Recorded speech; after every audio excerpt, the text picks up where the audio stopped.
Pois bem, bom dia a todos. É com grande satisfação que damos início a mais um painel tributário preparado pela equipe técnica da CCA Bernardon. Eu me chamo Reginaldo da Silva dos Santos, vou tratar da legislação federal. Na sequência, o colega Luiz Antônio irá tratar da legislação estadual e o colega André, da área previdenciária, não tem nenhuma matéria para apresentar hoje.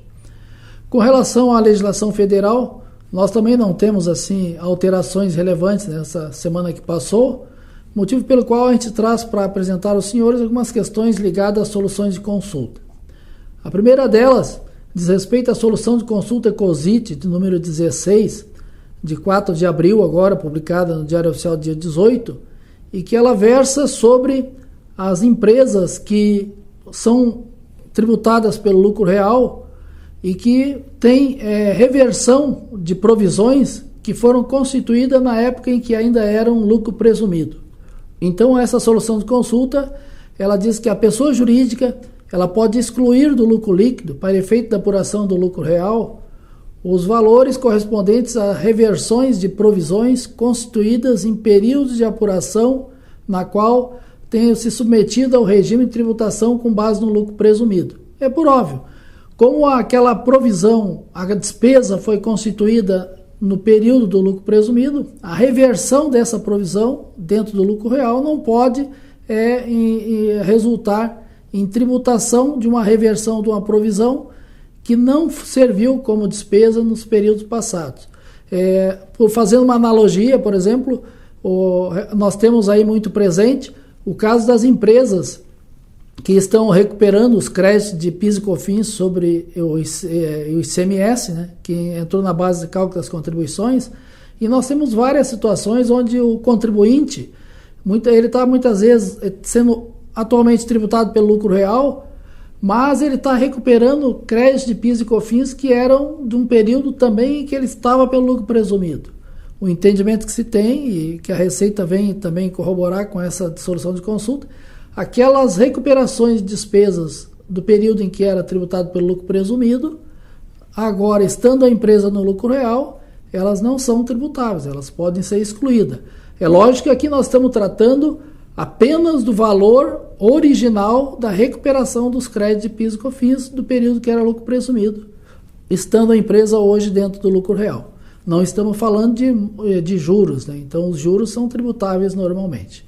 Então essa solução de consulta vem corroborar, vem retificar esse entendimento de que recuperação de despesas no lucro real, despesas que foram incorridas durante o lucro presumido, não há tributação quando do lucro real. Agora, passando por uma outra solução de consulta aí, recente, de 11 de março de 2022, a solução de consulta DISIT da 6ª Regional do número 6001, ela trata sobre a tributação pelo lucro presumido dos serviços odontológicos, né? Atividade de imaginologia, percentual de presunção.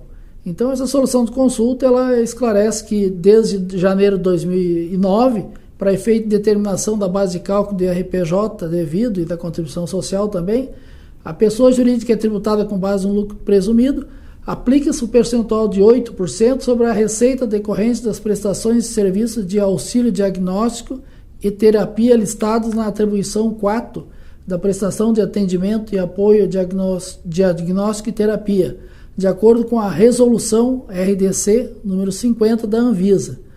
É lógico que para que seja tributado essa receita de imaginologia como a 8% e 12% para fins do imposto de renda e contribuição social, existe uma condição, né? É que a pessoa jurídica prestadora desse serviço, ela tem que estar organizada sob a forma de sociedade empresária, de direito e de fato. Ou seja, ela tem que estar registrada na junta comercial e atender todas as condições para que, de direito e de fato, como se esclarece a solução de consulta, ela seja considerada uma sociedade empresária. Se for uma sociedade civil, registrada nos cartórios de título de documento normal, ela não se aplica essa presunção de 8 e 12, seria 32 no caso. Essa é a diferença. Além dessas questões de serviço odontológico, nós temos outros serviços da área médica, né, que também se aplica o mesmo conceito. Tem que ser visto caso a caso. Mas todos eles com a mesma exigência, que as sociedades a pessoa jurídica esteja registrada como sociedade empresária, de direito e de fato. E por último, nós temos uma outra solução de consulta que já foi tema dos painéis tributários, de alguns painéis tributários anteriores, mas que temos recebido aí com frequência consulta dos contribuintes e alguns clientes nossos, que diz respeito aos gastos com vale transporte dos funcionários. Então, já a última solução de consulta que tratou sobre esse assunto, nós temos lá a solução de consulta 2013, que foi publicada no Diário Oficial de 6 de janeiro de 2022, ela diz que o gasto custeado pelo empregador com vale transporte fornecido a seus funcionários que trabalham diretamente na produção de bens ou na prestação de serviço, por ser despesa decorrente de imposição legal, pode ser considerado insumo para fins de desconto dos créditos do PIS e da COFINS, previsto lá nas leis 10.637 e 10.833. Pois bem, esse dispositivo da tomada de crédito nas empresas que estão no regime não cumulativo, lucro real, ele só é aceito pelo fisco para as empresas que estão no regime na área industrial e de prestação de serviço. Então, a tomada de crédito sobre vale transporte, ela não se aplica para as empresas da área comercial. Então, o comércio não tem esse direito a crédito, porque a legislação, o imposto de renda, a fiscalização da Receita Federal, eles entendem que não há previsão legal de insumo dentro da área comercial. E aqui o fisco está enquadrando como um insumo. E insumo, quando se trata de insumo, nós estamos falando apenas das empresas industriais e prestadoras de serviço. Então, o vale transporte, ele é um insumo na atividade industrial.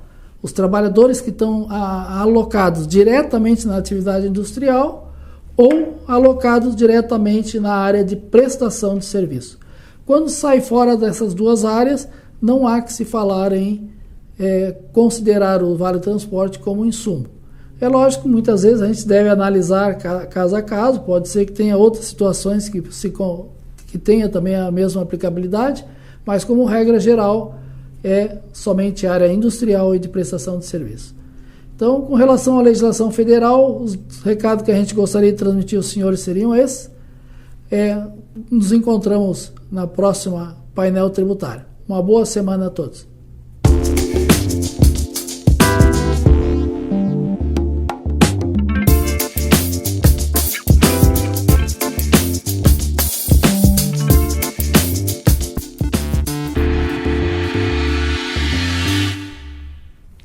Bom dia a todos. Nesta parte do painel de hoje vamos falar um pouco sobre alterações da legislação tributária do ICMS do Estado do Rio Grande do Sul, publicadas na semana passada. A primeira delas é em relação às operações com carnes de aves. Foi publicado um decreto que procede a alterações em relação à redução da base de cálculo em operação com carne de aves e também do pagamento do imposto na entrada destas mercadorias, de outra unidade da federação. Quanto à base de cálculo, limita o benefício da cesta básica de alimentos em relação a esses produtos, quando comestíveis, inclusive salgados, resfriados ou congelados, resultante do abate de frangos, em relação às mercadorias industrializadas no estado do Rio Grande do Sul, ainda que sob encomenda, em relação à remessa e retorno das mercadorias para industrialização por encomenda. Também define que a dispensa do pagamento do imposto de responsabilidade por substituição tributária, devido na entrada do território do Estado do Rio Grande do Sul, não se aplica na entrada de carnes e demais produtos comestíveis, frescos, resfriados, congelados, salgados, temperados, secos ou defumados, resultante do abate de aves em estabelecimento de contribuinte submetido ao ajuste do ICMS de substituição tributária. Outro decreto faz alterações na legislação relativa à substituição tributária de massas alimentícias, inclusive cuscuz, para prever percentuais de margem de valor agregado ajustada na hipótese desses produtos com carga tributária interna de 17%, alterando então essas MVAs nos números 40, 41 e 103 do apêndice 2 da seção 3 do item 30 do regulamento do ICMS. Relativamente à substituição tributária, quando no sistema porta a porta, foi alterado o rol de mercadorias sujeitas a esse tipo de substituição tributária nas vendas nesse sistema, fazendo ajustes nas orientações quanto ao preenchimento de documentos fiscais envolvendo estas operações. Assim como atualiza dispositivos relativos à responsabilidade, base de cálculo e inaplicabilidade do regime de substituição tributária nas vendas de mercadorias por esse sistema, ou seja, o sistema porta a porta. Já em relação ao transporte público sobre trilhos, tivemos a concessão da isenção do ICMS a partir de 1º de janeiro de 2023, nas saídas de mercadorias para as redes de transportes públicos sobre trilhos de passageiros, prevendo ou não estorno do crédito das correspondentes entradas. Por último, houve a publicação da nota técnica 2021-004, versão 1.221, da nota fiscal eletrônica, inserindo observações nas regras para permitir a informação da nota fiscal eletrônica do CNPJ base ou CPF do transportador igual ao do emitente ou destinatário, conforme a modalidade do frete, quando a operação for com combustíveis. Então eram essas as informações da área fiscal vinculada ao ICMS do Estado do Rio Grande do Sul que gostaríamos de transmitir aos senhores. Aproveito para convidá-los a acessar o nosso Instagram, seguir a CCA Bernardon e ficarem por dentro das novidades da legislação tributária. Um bom dia, uma ótima semana a todos e até o próximo painel tributário da CCA.